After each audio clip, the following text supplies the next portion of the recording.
honestly, it started with tea. We'd put our kids to bed, and every night we would meet at 9 o'clock for tea. He'd always have ice cream. I'd always have tea.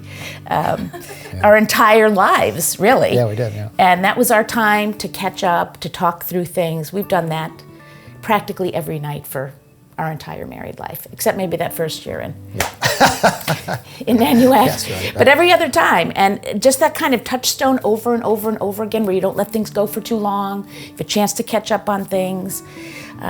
Most of the time the conversations have been good. Yeah. Other times very hard. Yeah, sometimes. Lots of hard conversations, not just about church, but about your family and what you're going to do next and stuff like that. But yeah, we still do it to this day. We do, yeah. We had tea last night at 9 o'clock. So actually, this is Bryan's mother's china, and I like china. So I still use it, and she was an absolutely wonderful person, and she just taught me a lot about being a Christian woman. I wasn't raised in a Christian home per se, and she was just smart, beautiful, loved her family, and worked outside the home in a job that was significant. So she was a wonderful encouragement to me. And then Bryan's is? This is a New York mug with the Twin Towers from all the way back in the day. That's how long I've had it. So I kind of that keep means it around, something to keep it us. around, Yeah, it really does. Yeah. It was not. No. Her brother asked me if I was allowed to marry her. Yeah, because he thought ministers should be celibate like the priests we were raised with. Yeah. Well, I actually had a very positive Catholic upbringing. It just really meant a lot to me.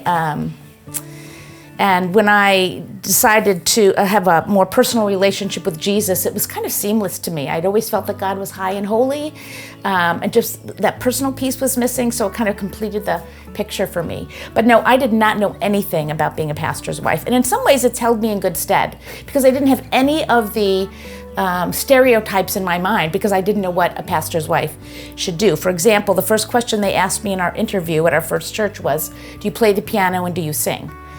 I don't do either one of those things.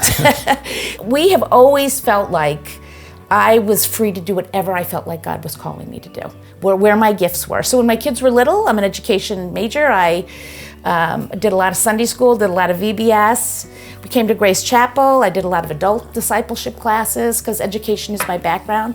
But I never in all the years felt like I had to be somebody who I wasn't. I just felt like I could be myself. Yeah. All of our churches allowed us just to be ourselves. Yes, and that's been a great gift to us. Yeah. So, we've learned a lot over the years. Yeah. So I graduated on a Sunday, got married the next Saturday. We had been separated, long distance dating for like 3 years. So I was very eager to get married, and so we took our honeymoon. We kind of drove back to New York via Quebec City. We had a wonderful time, and then jumped feet first into youth ministry, which I had no clue about at all. Bryan was super involved in that ministry. He was easily out. Junior high, senior high, college, and career. Right. So he was usually out probably 4 or 5 nights a week.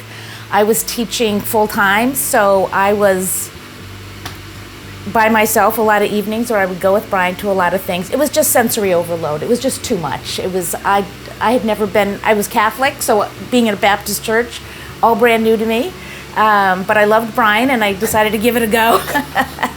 But it was a hard year because we had to learn about boundaries with each other. Like, I remember very distinctly one night asking him about 6 months into our marriage, do you have to go to that meeting tonight? Can you just stay home? And he said, no, I have to go. And we had a very loud conversation when he got home.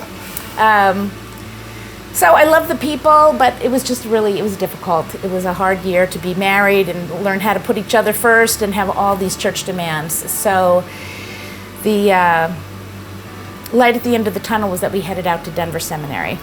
I think I was just putting all my eggs in that basket, that we would have this fresh start, that we would put all this other responsibility behind us and just focus on each other. And that's exactly what happened. We had an absolutely wonderful time in Denver. We just spent every minute with each other that Bryan wasn't in class. He was on the same schedule as me. I was working during the week. He was going to school during the week. We were not involved in any church ministries whatsoever. It was just really, we just had to learn to put each other first, that no matter what was going to happen, we had to be first. And that foundation has completely lasted us for 44 years in ministry, is that when I release Bryan a lot to go to a lot of things, and he's out a lot of nights, but I know if I said, I need you to stay home, he would stay home, which gives me the freedom to release him to go, because he knows when I say, I really need this, he knows I'm serious, and then he does it. Yeah. And it's always felt like we were in this thing together. Yes, very much. That was my fear after the first year of youth ministry, is that we might not be able to do this together. Right, Could we exactly. do that? And by the time we came out of Denver, I think it felt like a partnership. Yes. And it always has. You've always jumped in. You listen to my stories. You volunteer at church. You teach Sunday school. You sing in the choir. You do missions. Whatever needs to get done. Right. You agonize with me. You love people. You open the home to people. Yeah. Yeah. It's always felt like we're in it together. Yeah, it has always felt like we were in it together.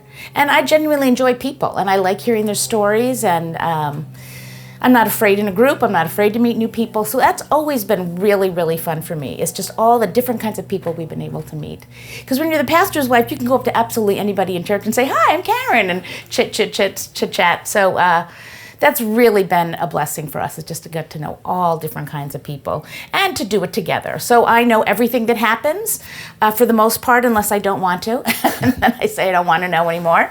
But even just that sense of, hearing people's stories, hearing their troubles, and being able to pray for them, that's really been a wonderful piece to this. And we talk through a lot of situations. We talk through a lot of sermons. Right. Yeah. We just talk about everything all the time. Every once in a while, I'll let you read something over, and you get your red pen out. And yeah. You're usually right. Yeah. Right. So just to have that perspective of somebody else who loves you, but is not enmeshed in the situation, to be able to say, yeah, I know that's how you feel, but let me tell you it from another perspective. And Bryan's always been pretty good about that. You've been always good at that, helping me get back to reality. Yeah, I'm a realist. Bryan's the dreamer. So it does help to pull him back a little bit sometimes. Right. But And then when we moved here, and it was so stressful on our kids, right. second grade to high school, you took a break from working. You had just started work. You stayed home for a couple of years and just leaned into their lives and created a home for them here. Right, yeah. Because Grace Chapel was just like a whole nother thing. It was such a different environment than what we came from. We started a church with 60 people, and we learned about people one by one as they came. Grace Chapel, we walked into 2,000 people that we did not know. And that was absolutely overwhelming. And Boston is a different vibe than New York is. So, and Bryan was in a job that was 4 times as complicated as the one we had left. So he was feeling a lot of stress, a lot of anxiety about how it was going to go. Can we make it? Can our kids make it? We moved teenagers. That's always a difficult thing. So I kind of put my career on hold for a few years and just paid attention to them, and tried to get to wrap my arms around this huge thing called Grace Chapel. So when we actually made the decision to come to Grace, each of us were kind of on separate journeys for that. Right. I had to come to peace with letting go and taking this new thing, but you had to come to peace with that too, and I couldn't make you, and wasn't going to. So how did you get there? So we had decided that this was a big decision, and if one or the other of us was not for it, we weren't going to go, which goes back to that putting each other first. And I just was not ready to go. I loved where we lived. I felt like we had an important ministry there. Our kids were happy there. And I just did not feel like this was the best thing for our family. So over a long period of time, God just kept quietly speaking to me. And I remember Grace Chapel asked us 3 times to come, and the first 2 times we said no. And I remember writing in my journal, I'm so glad that's over. At least we can go back to the way things were. I'm feeling so comfortable here. And God used those words to convict me. Like, is that what I called you to? To be comfortable, to stay where you are? And so little by little, I knew it was going to be hard. Transition is always hard, but I just felt like God was saying, I have something else for you. And so we did come to that place where we could both say, we both feel like God is calling us. And so by God's grace, Grace Chapel called us a third time, and we were able to say yes, right. And here we are. Yeah, we got here together. Yeah, we got here together. Yeah. But it was still overwhelming. I mean, Grace Chapel was very well known. It was very big. It had been pastored by a very successful author and speaker and national name. We weren't any of those things, so there was a lot of trepidation about that. So anyway, when Bryan came up to interview, I just said, all you can be is your own true self. If that's who they want and that's who you are, it'll be a good match. But if it's not, that's fine. And I remember at the search committee, somebody asked me, what are you going to do if this doesn't work out?